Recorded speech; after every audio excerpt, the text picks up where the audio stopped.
మీరు ఎప్పుడైనా ఆలోచించిండ్రా మనకు జ్వరం ఎందుకు వస్తుందో? అసలు ఇది ఎంత మొండిదంటే ఇయర్లీ ఒక్కసారైనా నన్ను మర్చిపోయినావా బే బైగన్ కి బాల్ అని మనల్ని విజిట్ అవుతుంది. కానీ నేను ఇప్పుడు చెప్పేది వింటే షాక్ అవుతారు. జ్వరం మన శరీరానికి విలన్ కాదు,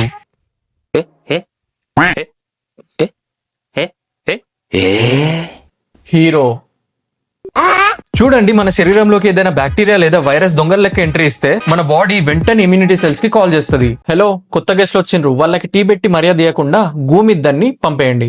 అప్పుడు ఆ సెల్స్ ఫైరోజన్ అనే కెమికల్ ను రిలీజ్ చేస్తుంది. ఆ కెమికల్ డైరెక్ట్ బ్రెయిన్ లో ఉన్న హైపోథాలమస్ దగ్గరికి పోయి, ఏయ్ బాబు లేవ్.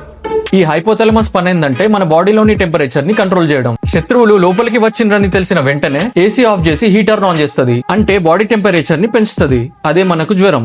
ఆ వేడిని తట్టుకోలేక చాలా బ్యాక్టీరియా వైరస్లు చచ్చిపోతాయి. ఇంకా కొన్ని బతికిన బ్యాక్టీరియా వైరస్లను మన ఇమ్యూనిటీ సెల్స్ సిఐడి పోలీసుల లెక్క దొరకబట్టి మరి సంపెత్తాయి. అంటే జ్వరం అనేది మన శరీరం చేస్తున్న ఒక స్పెషల్ వార్ ఆపరేషన్ అన్నట్టు.